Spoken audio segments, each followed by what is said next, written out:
మాట నిరుపమాం. ఉపమ లేనిది నిరుపమ. ఉపమ అంటే సాటి అని అర్థం. నిరుపమాం అంటే సాటి లేని తత్వం. భగవంతుడి వంటిది మరొకటి లేదు, భగవంతుడే. అరే ఆకాశం గురించో సముద్రం గురించో వర్ణించేటప్పుడే గగనం గగనాకారం సాగరం సాగరూపం అంటున్నావే. సముద్రానికి సముద్రమే పోలిక, ఆకాశానికి ఆకాశానికే పోలిక అంటున్నావు. అలాంటిది మరొకటి లేదని. అలాంటిది పరతత్వానికి రెండవ వస్తువు ఉందా? నిరుపమాం అనే మాటకి ఏకం అద్వితీయం బ్రహ్మ అని అర్థం. రెండవది లేదు. అది దీని యొక్క భావం ఇక్కడ. నిరుపమాం. ఇప్పుడు రూపాన్ని తత్వం చెప్తాడు, వెంటనే రూపం చెప్తాడు. చూడండి, తత్వస్ఫురణ రూపస్ఫురణ రెండూ కలిపి చెప్పడం గొప్ప విశేషం. అందుకే సాకార నిరాకార సమన్వయం ఇందులో కనబడుతుంది. అందుకే లక్షాలక్ష నిరీక్షణ నిరుపమాం రుద్రాక్షమాలాధరాం.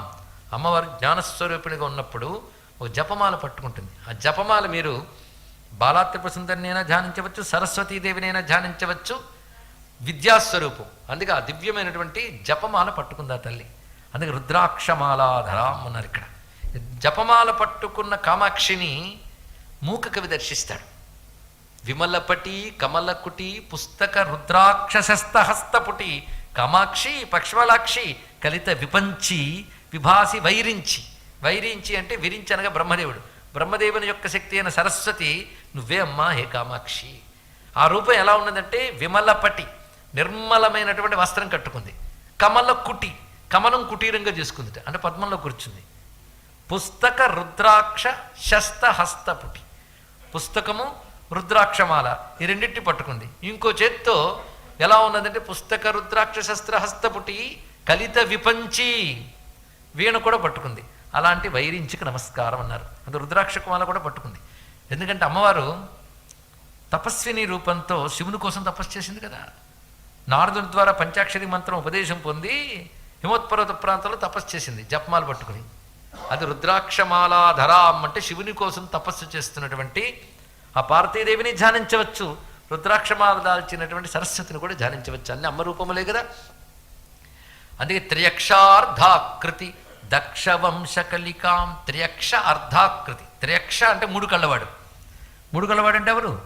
శివుడు. ఆయన యొక్క అర్ధాకృతి అంటే ఆయనలో అర్ధభాగం, అంటే శంకరునికి అర్ధభాగమైనటువంటి తల్లి.